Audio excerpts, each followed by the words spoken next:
friends, I'm back today to show you some things that I have been creating for Happy Mail and to send with to my friends that has been putting a chunk in my paper stash, which has been great.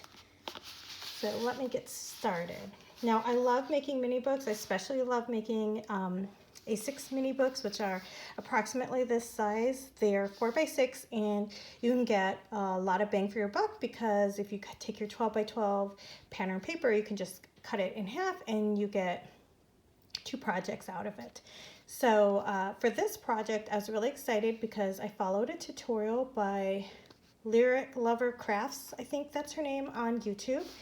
And it kind of has a stack the deck type binding, and I did mess up. I was supposed to clip this and then it would have had a neater binding. But I made this and I wasn't really, this was my prototype and I wasn't super thrilled with how it turned out, but my friend Joanna liked it, so I'm gonna send it to her, and I made her another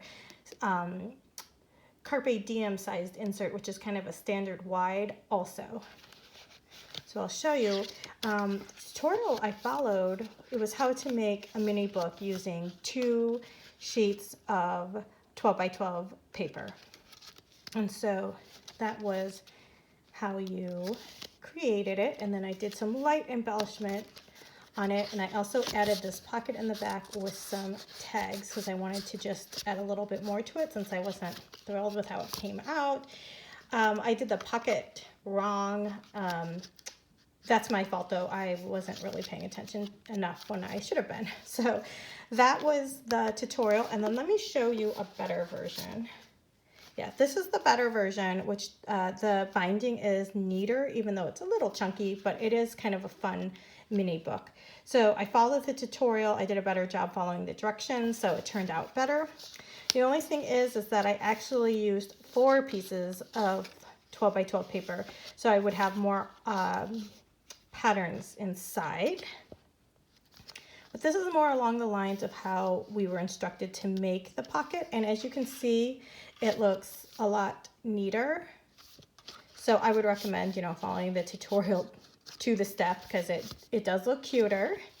And this one I wouldn't be like embarrassed to send, so I'm gonna send this to a friend in Happy Mail because I do like the patterns. I think they're so fun and spring-like, and I did some light embellishment. I might go back and embellish a little bit more, but I wanted to show you what I had so far. And to go with this, I also am sending her a memory deck card. So I just recently got into memory deck cards, and I'll show you this one. This is not very spring themed. It's mermaid themed, so I'm thinking more like summer.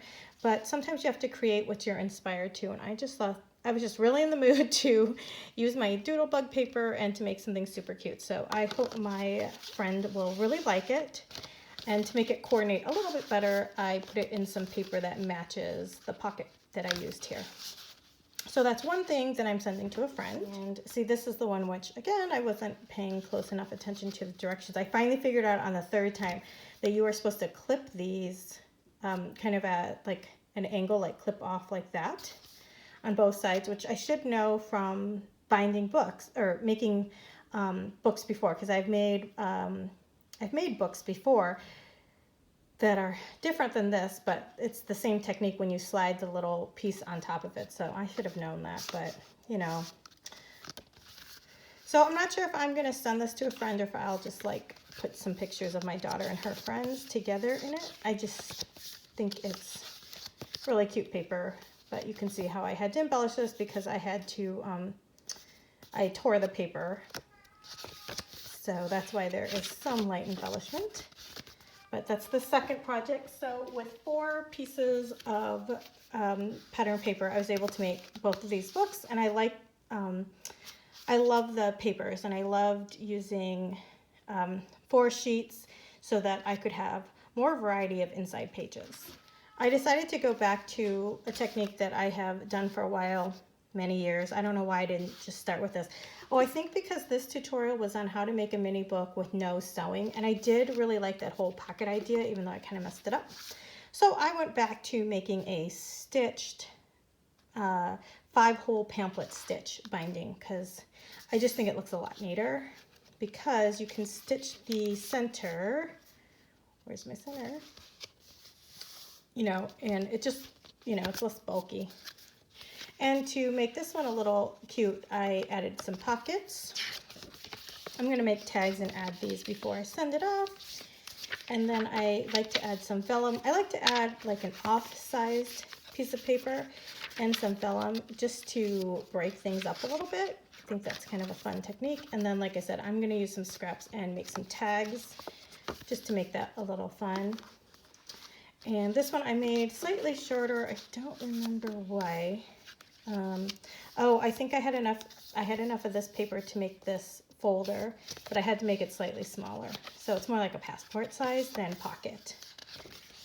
And this is a really old Making Memories collection. I'm not Making Memories, I'm sorry. It's a really old American crafts collection that I got when I was probably pretty new to moving back to Michigan, so many years ago. I bought it at Archivers, and you know, Archivers has been closed for several years, so.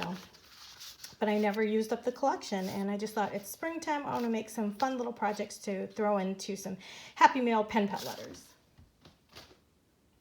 And let me show you this one, because this one I spent the most time on for my friend Joanna.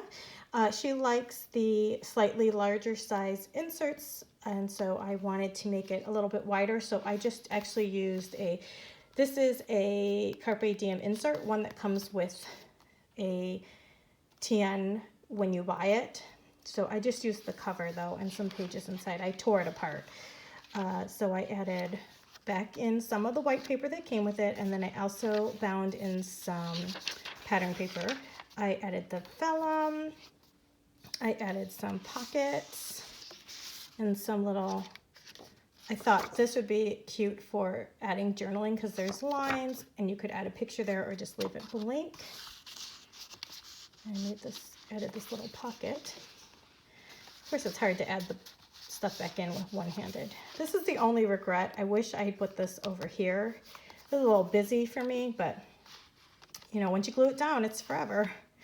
So, and one of the reasons I put the pocket pages on this white paper is because it's not as sturdy as the cardstock, and I thought that would be a nice way to reinforce it a little bit. These are printables that I bought off of Etsy from a stationery lover, community friend, Andy, Storied Pages. I'll put a link in the description. I just thought they looked really nice. Like I said, I did some light adding to the pages, and I didn't use too much outside of what came, you know, from, I tried to stick a lot to using the paper to make things, but I did add some stickers. These are also from a Maggie Holmes sticker book, so I knew that they would kind of coordinate and match nicely, and Joanna really likes flowers and butterflies. I tried to add a little subtle watercolor to kind of give it a layered look on this. Not sure how I like that, so I didn't do it again, but one time is fine. I added these cute banners. You can lift them up and tuck something underneath, because I was thinking like a big like square photo with that tucked over it would look pretty. And here's the back end. I did some cut aparts. Added another. This is from another collection, but I just thought it kind of looked nice.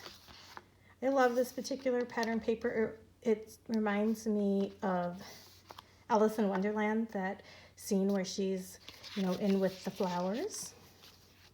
And then I made a tuck spot here. This is another cut apart. Isn't that a pretty pattern? So I gave her that. Some more little tuck journaling spots. I added another cut apart here as a decoration. And that's the end of the book. So thank you so much for coming by and checking out my latest inserts that I have handmade for Happy Mail. I'll talk to you guys soon. Bye.